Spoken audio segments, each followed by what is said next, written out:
저는 오늘 첫 질문을 두 분한테 이런 걸 좀 드리고 싶은데 통상적으로 두 분 같은 경우에는 과로나 이제 스트레스가 겹치면은 나타나는 증상이 혹시 있습니까? 선배 같은 경우에는? 전 여기 이렇게 막 입술 주변에 뭐 물집이 생긴다거나 어. 그렇죠. 그러니까 조금 피곤하다고 싶으면은 이제 그런 게 네. 막 올라와가지고 그래서 이거 나도 대상포진 조만간 걸리나? 그래서 대상포진 예방 주사를 맞았어요. 아 진짜요? 네. 그렇구나. 근데 왜 의사시니까 대답 좀 해주세요. 근데 아니 대상포진 그 예방주사 맞고 난 다음에 이게 잘 안 올라오더라고요. 관계가 있어요. 보통 여기에 생기는 거 각구내염이라 그래가지고요. 네. 아연 부족한 사람들이 많이 생기거든요. 아연이 부족하다. 대상포진은 얼굴로 오기도 하는데 네. 보통은 대상포진은 증상 자체가 굉장히 심한 극심한 통증이어서 네, 장열통 맞습니다. 뭐 네. 이런 거 해가지고 아마 대상포진 아니셨을 거예요. 그러니까요. 그 예방 주사를 맞았는데 그게 효과가 여기로도 오는 그건 아닐 것 같아요. 그건 아닐 것 같습니다. 그러니까 중요한 건 의사랑 꼭 상담을 받아봐야 되는데 일단 보니까 이제 강훈식 비서실장 같은 경우에는 체중이 많이 빠졌다고 얘기를 하고 위성락 안보실장 코피를 흘렸다고 하는데 네. 우상호 정무수석 제가 얘기를 들어봤더니 머리가 그렇게 빠졌대요. 아. 제가 지금 사진을 지금 보여드리고 있는데 네. 상당히 윗부분을 보니까 고생하는 어머나! 흔적이 오. 좀 나타나는데 이런 네. 경우에 의사님 어떻게 해야 됩니까 이거? 예. 뭐 어떻게 해요? 쉬어야지. 심으시든가. 요즘에 머리 심는 게 너무 잘 돼 있어가지고 예, 심으시면 정신과라고 됩니다. 하시잖아요. 정신상 아니요, 정신과 아닙니다. 아닙니다. 아니에요? 하다가 때려쳤기 때문에 정신과라고 하면 안 돼요. 네. 근데 정말로 이재명 정부의 그 참모들 같은 경우에는 쉴 틈 없이 일을 해야 되기 때문에 여러 가지 스트레스와 과로의 종상들이 쏟아지고 있는 것 같습니다. 정말로. 우일혜 씨 같은 경우에는 이런 풍경을 들으면 국민의 한 사람으로서 어떻습니까? 느낌이 좀. 너무 음. 좋고요. 안심이 되고 혹여 다행이다. 저를 부를 일도 없겠지만 불러도 안 갈 명분이 너무 명확하고 저분들이 잘 해내주셨으면 좋겠다. 네. 한 번도 탐나지 않은 자리가 처음인 것 같아요. 전혀 탐나지 않아요. 대통령실의 어떤 자리가. 지금 오일혜 씨 은근히 꿈꿨다는 얘기를 아니, 드리는데요.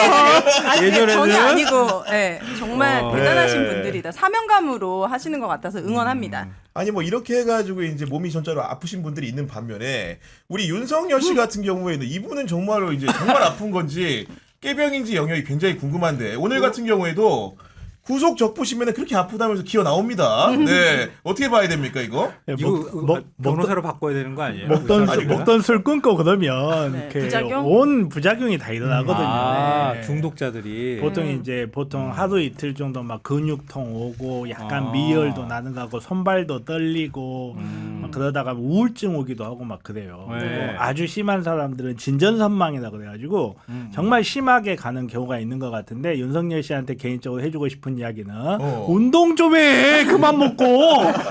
아니 구치소에서 뭘 어떻게 먹어요? 못 먹잖아. 아니 그렇긴 한데 제 생각에 왠지 두 그릇씩 먹고 있을 것 같아요. 근데 본인의 주장에 따르면은 네. 기력 저하로 인해 가지고 식사와 운동이 어려운 상태라고 하는데 저는 이렇습니다.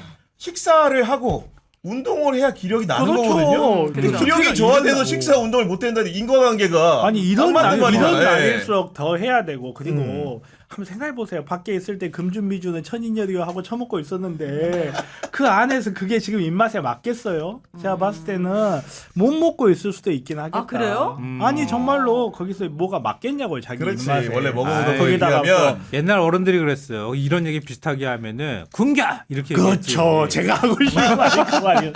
그리고 이분 같은 경우는 이건 어디까지 제 생각이긴 한데 이분 같은 경우는 술을 먹으려고 음식을 드시는 분이라 술이 없이 음식만 주니까 안 맞아요. 수반되는 게 없기 때문에 거칠거칠하고 밥도 이렇게 옛날 같으면 저기 막 김치찌개가 나와도 돼지고기 반 김치 반 이렇게 나왔을 텐데 지금 뭐 반주도 없고 아. 고기도 조금밖에 안 들어있는 것 같고 뒤적뒤적 하다가 아니 안 먹는다. 혹시 조선제들의 사랑꾼이니까 네. 자기 아내가 없어서 그런 거 아닌가? 아니요 그건 아닐 것 같아요. 그건 아닙니다. 아니 하나 더 아닌 여쭈면은 걸로. 그리고 이제 당뇨약을 먹어도 네. 혈당 수치가 이제 많이 올라간다는 취지의 주장을 하고 있는데 실제로 그러면 이제 그런 환경 변화로 당뇨 혈당술 높이는 요인들이 어떤 게 있습니까? 아니 여러 가지가 있는데 네. 안 그래도 운동 안 하던 사람 좁은 방에다 넣어놓고 아무것도 하는 일 없이 새끼 밥만 먹고 있으니 혈당이 올라가죠 당연히. 아. 여기 제가 이제 보통 이제 살찐 사람들 죄송합니다 수많은 비만인 여러분 저도 비만인이기 때문에 알아요. 살찐 사람들하고 당뇨 있는 사람들한테 제가 꼭 해주는 말이 그거거든요. 뭘 먹어서 해결하려고 하지 말고 뭘 안 먹어서 해결하려고 하라고. 오히려 많이 아니, 먹어서 문제가 생긴다. 그렇죠. 너무 많이 먹고 그러면 당뇨약 필요 없어요. 아니 당뇨 있으신 분들 당뇨약을 먹어야 되는데 약만 네. 먹어봐야 소용이 없다고요. 식단을 같이. 식이요법, 조절을 운동요법을 해야 해줘야 되는구나. 되는데 이게 되는 사람이 아니잖아요. 네. 야, 여하간 이런 상태로 자기 치장을 하고 결국은 이제 특검 조사라든가 법원에 이제 예를 피고인 신문이라든가 이런 것들 불응을 한 상황이었는데 여하간 구속 여부 풀어달라는 의미로 구속 적부심을 신청을 했고 오늘 같은 경우에 법정에 나왔는데 얘기를 들어보니까 야 특검도 진짜로 독하게 준비를 한 게 일단은 전날에 100여 쪽짜리 의견서를 냈고 오늘 같은 경우에도 PPT 100장을 준비했다 이럽니다 지금. 와. 아니 근데 만약에 또 풀어주면 어떡해요? 그 특검 입장에서 말도 안 되는 일을 또 그쵸. 당하는 거 아니에요? 네. 지난번에도 어처구니 없이 풀어준 경험이 있는데 법원에서 또 판사가 뭐 어떤 결정을 내릴지 아무도 모르니까 최선을 다할 수밖에 없다 이렇게 네. 생각하고요. 지금 그렇지 않아도 조의대하고 직위원 때문에 우리 국민들이 지금 사법부에 대한 불만이 팽배해 있기 때문에 그렇죠. 정말 만에 하나라도 이 구속 적부심을 통해 가지고 또 다시 내단수계를 풀어준다. 네. 저는 그러면 지금 이 개혁의 칼날에서 물론 사법부도 개혁의 대상이긴 한데 이 칼날이 정말 매섭고 정말 빠른 속도로 나가게 될 거예요. 맞습니다. 그리고 맞습니다. 판사들이 그걸 제일 잘 알아요.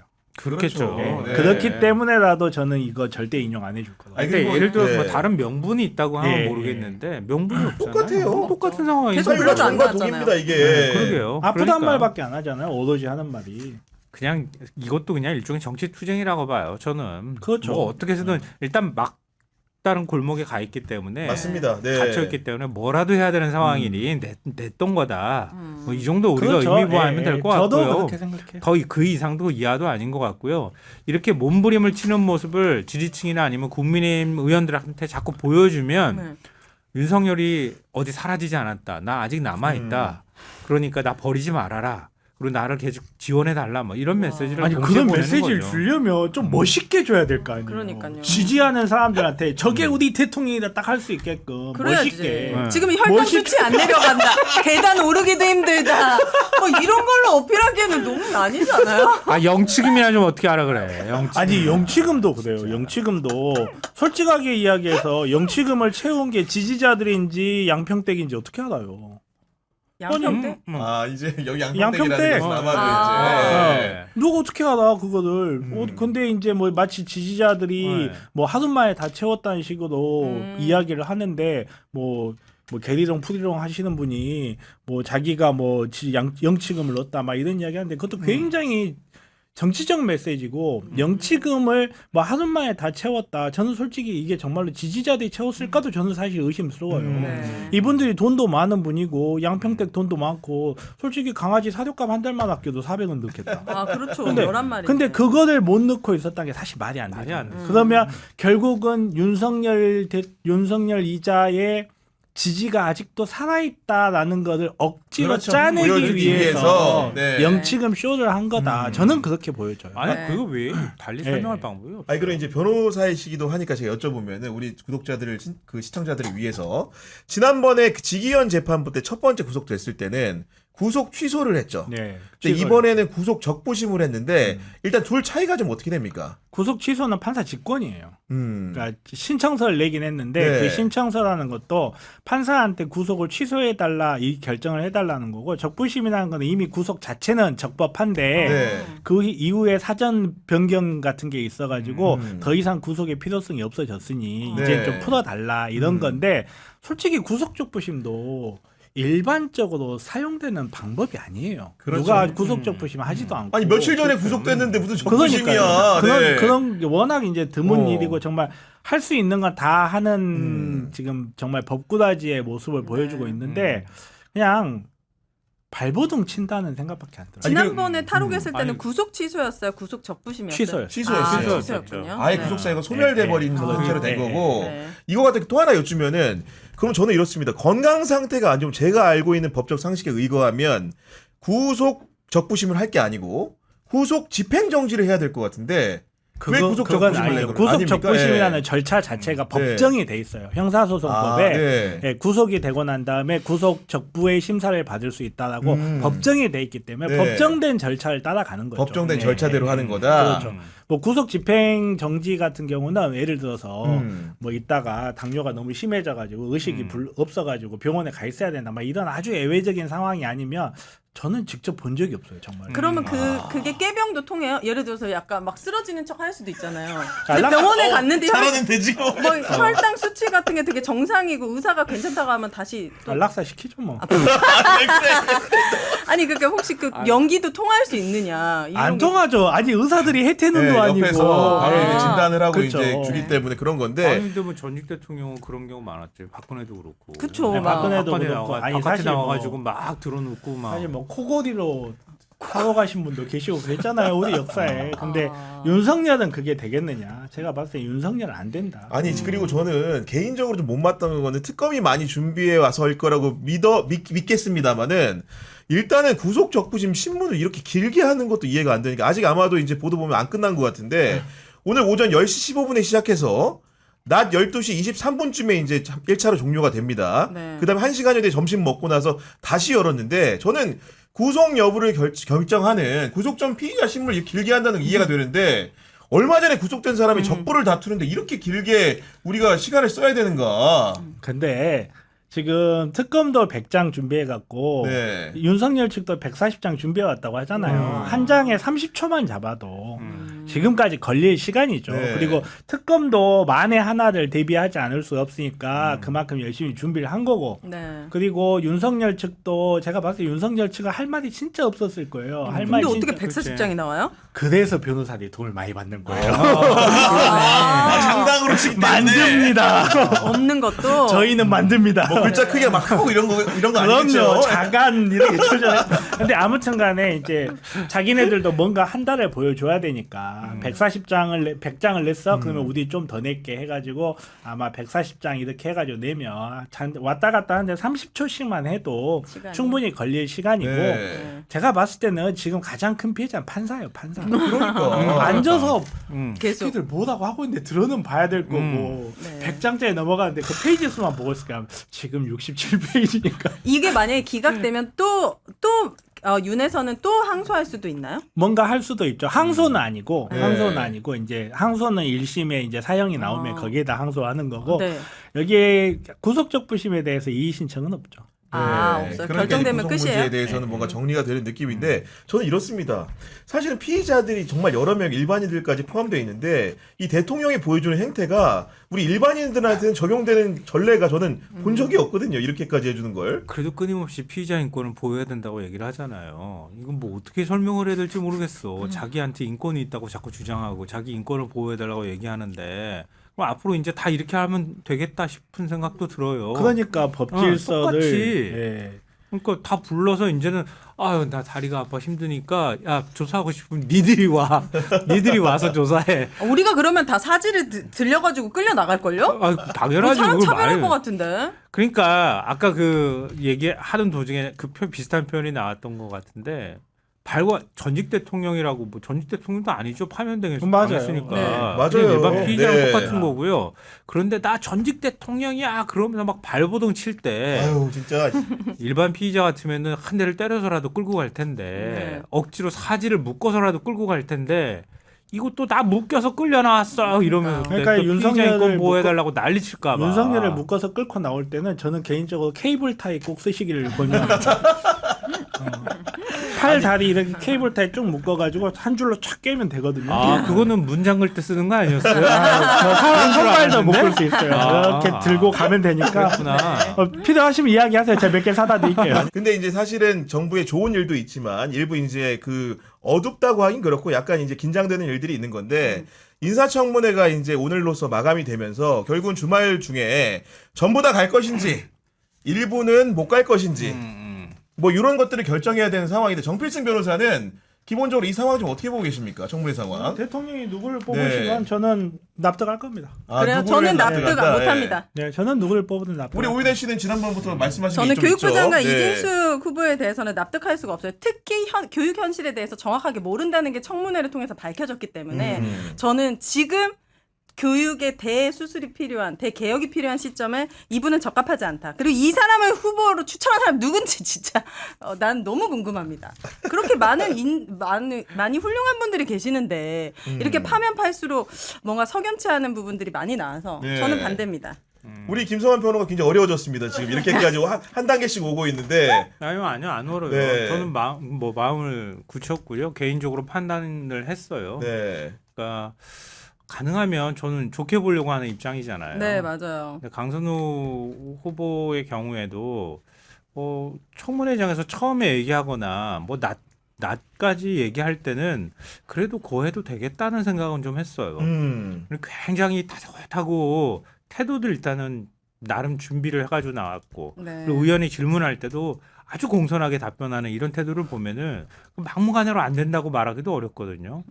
또 막 얘기하자면 국회의원들 중에서도 갑질을 안 하는 의원이 별로 없지 않을까? 그렇죠. 갑질은 조금씩 다 하거든요. 편하게 얘기하면. 네. 네.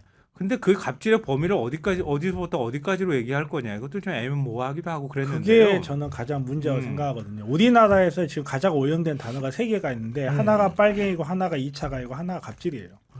갑질을 뭐가 갑질이에요? 어디서부터 정의가- 어디까지를 갑질이라고? 어디서부터 어디까지 갑질이냐. 그냥 나보다 힘센 사람이 나한테 지시 내리면 그거 다 갑질이라고 판단하는 사람도 있고 우리가 살다 보면 물론 이제 일방적으로 쉴드를 치려고 하는 말이에요 저는. 근데 살다 보면 부하 직원한테 어떤 부탁을 할 때도 있고 그게 그 사람의 기분과 나의 기분이 달리 받아들여질 수도 있어요. 예를 들어서 제가 여기서 방송하는데 여기 카메라 찍으신 분이 와가지고 왼쪽으로 좀만 더요 했는데 내가 나한테 오른쪽가 왼쪽 내가 기분이 나쁘면 그때부터 갑질이 될 수도 있는 거고 어떤 식으로 이야기를 하느냐에 따라서 주관적이다. 그 국가가. 오히려 예. 정반대로 지금 이 사실을 폭로하는 사람이 갑질이라고 판단할 수도 있어요. 그 논리에 맞춰 들어가면. 근데 막무가내 지금 감싸시면 안 되고요. 아니 저는 그럴 거예요. 네. 아니 그렇게 했는데 네. 결정적으로 예를 들어서 쓰레기를 먹는 거 담아가지고 내려왔는데 그게 음식물 쓰레기로 버린 것처럼 이렇게 설명하는 구석이라든가 아니면은 나중에 텔레그램 문자 공개돼서 사실상 거짓말했다고 드러나는 거나 이런 것들 보면서 거꾸로 말하면은 그게 안 될 거라고 생각했으면은 차라리 사실 국민의 여론도 중요하지만 국회의원들 여론, 야당 의원들 여론이 중요하잖아요. 그렇죠. 야당 의원들한테 네. 차라리 납작 엎드리고 갔으면 더 나을 뻔했어. 제가 볼 때는. 뭔지 알겠다. 예. 의정생활 좀 처음 시작하다 보니 이것저것 제가 정확하게 구분 못했습니다. 정말 죄송합니다. 잘못했고 그 보좌관이나 다 상처받은 분들께 죄송하고 제가 회복시킬 수 있는 부분이 있다 그러면 더 노력하겠습니다. 물어보고 그래도 무조건 잘못했습니다. 이렇게 나가는 게 차라리 나은데 그거 면피하려고 막 하다가 나중에 가가지고 제가 제일 우려하는 상황이 그거였거든요. 인사청문회 끝날 때쯤 되거나 끝났는데 또 다른 증거가 나와가지고 확 뒤집히는 현상. 그러니까 그거는 커버가 안 돼요. 사람의 행동을 판단을 할 때 그 사람의 입장에서 판단을 할 수도 있어야 되는데 갑질을 당했다라고 생각하는 사람은 자기가 생각했을 때 굉장히 기분 나빴던 순간이고 자기가 생각했을 때는 이건 의미 있는 에피소드예요. 그렇기 그렇겠지. 때문에 그 예. 사람은 선명하게 기억을 해요. 근데 물론 이게 잘했다는 건 아닌데 그 행위를 한 사람은 자기 기억이 선명하지가 않아요. 어렴풋할 수가 뭘 있다. 했는지도 예. 잘 모르고 그때 이런 일이 있었나 하니까 그때 이런 일이 있었나 하다 보면 저는 분명히 악의적인 거짓말이 아니고 잘못 설명할 수 저는 있다고 봐요. 그게 그러니까 그게 그러면 이 사람이 장관직을 수행하지 못할 만큼의 결격 사유가 있었는가? 오히려 말씀하셨다시피 교육부 장관 후보 같은 경우는 이 사람이 정말 교육의 전문성을 가진 사람인가 의심스러운 부분이 있었는데 문답 과정에서 강선우라는 사람은 제가 봤을 때 그런 건 없었다고 생각을 해요. 그리고 그렇게 얘기하시니까 제가 이상해지잖아요. 자꾸. 그거 몰랐어요 지금? 지금 아니, 근데 두 분 다 이상하거든요, 지금. 하여튼 이미 보도가 나와 있었고 네. 음식물 쓰레기 버리라고 했던 건 보도가 나와 있고 그걸 해명하려고 준비도 했고 나중에 가서 보니까 거짓말이었고 거짓말이라는 게 제일 큰 타격이었다고 보고요. 전 무엇보다도 제가 마음을 그렇게 강선우 후보자 안 된다고 결심했던 건 뭐냐면 다른 부서도 아니고 부처도 아니고 여성가족부잖아요. 성평등가족부로 바뀔 거라고 얘기를 하는데 이 사람은 뭐 목사가 뭐 시무식한다고 국회 앞에서 할 때 그 차별적인 막 혐오와 차별을 얘기할 때 그 뒷자리에 같이 있었던 사람이에요. 그리고 차별금지법에 대해서도 자기 소신을 말하지 못하는 사람이에요. 대통령이 거기에 대해서 선거 기간 동안에 밝힐 수 없는 것, 분명한 입장을 못 밝히는 거는 그냥 이해할 수 있는 부분이잖아요. 근데 자기가 장관으로 여러 가지 흠결이 있음에도 불구하고 대통령이 지명을 했으면 그러면 우리 사회 평등에 관한 문제, 성평등에 관한 문제라든가 차별 문제에 대해서 조금 더 소신 있게 얘기할 수 있어야지 최소한. 그 정도 소신은 가져야지 장관이고 국회의원인데 예. 그 말 안 하더라고 못 하더라고. 그건 아니다. 그 부분 그런 생각했고요. 끝까지 듣고 얘기해요. 둘 다 그만해요 이제. 그러니까. 이진숙 네. 예, 이진숙 그 저 후보자는요. 다른 거 다 넘어가려고 그랬는데요. 뭐 자식 문제라든가 자식 이기는 부모 없으니까요. 그리고 뭐 논문 표절 문제도 이것도 사실 이공계 랩실의 어떤 특성도 있거든요. 충분히 그 어느 정도 그건 이해가 맞아요. 돼요. 예. 뭐 비난은 좀 받을 수 있겠지만 그 자체가 무조건 잘못했다고 보기는 어려울 수도 있다고 생각해요. 근데 현안 질의를 하는데 대답을 못해. 이건 아니야. 현실을 아예 모르더라고요. 그거는 좀 문제였어. 전 예. 그래서 문제 수준이 너무 화가 아니라. 났어요. 예. 아니 공부를 못한 거지. 아, 공부를 안 한 거지. 여기에 자료가 이만큼 있는데 계속 질문할 때마다 막 이렇게 하면서. 그리고 본인에 대한 이슈가 아이, 많았으면 진짜. 이 청문회에 대해서 얼마나 성실하게 아니, 준비를 해야지. 오해가- 얼굴에 자기 먹질 인생에서 않았는 장관이 건데. 어딨어요. 장관 없지. 오해가 있으실까봐 제가 한 가지 분명히 말씀드리는데 네. 저는 두 사람 다 돼야 된다 이렇게 말한 적 없어요. 아니 맞아요, 네. 맞아요. 예. 저는 대통령의 결정을 그렇지. 존중하고 예, 그 얘기를 하신 따르겠다라고 겁니다 이야기했어요. 지금. 네. 알겠습니다. 지금 김성환 평론가는 대통령의 방침을 안 따르는 사람으로 지금 만드는 거고 지금 보니까. 네. 저를 처음 보셔서 그러시는데 제가 늘 하는 말이 그겁니다. 잔오젠 듯한 편파. 말미인데 저희가 이제 조사했던 설문조사 결과 하나 좀 전해드리면은 우상호 수석이 이제 이러저런 얘기를 했고 주말에 이제 거취를 일부의 후보자에 결정한다고 했는데 네. 여러분들의 생각이 어떤지를 물었어요. 선지는 4개입니다. 첫 번째 둘 다 임명, 두 번째 강선우만 사퇴, 세 번째 이진숙만 사퇴, 네 번째 둘 다 사퇴인데 가장 많은 응답은 지금 거의 3,300명 넘게 투표해 주셨는데 40%가 이진숙만 사퇴, 그 다음이 35%가 둘 다 사퇴, 그 다음에 둘 다 임명이 20%, 강선우만 사퇴가 5%라는 점을 여러분들에게 알려드리도록 하겠습니다.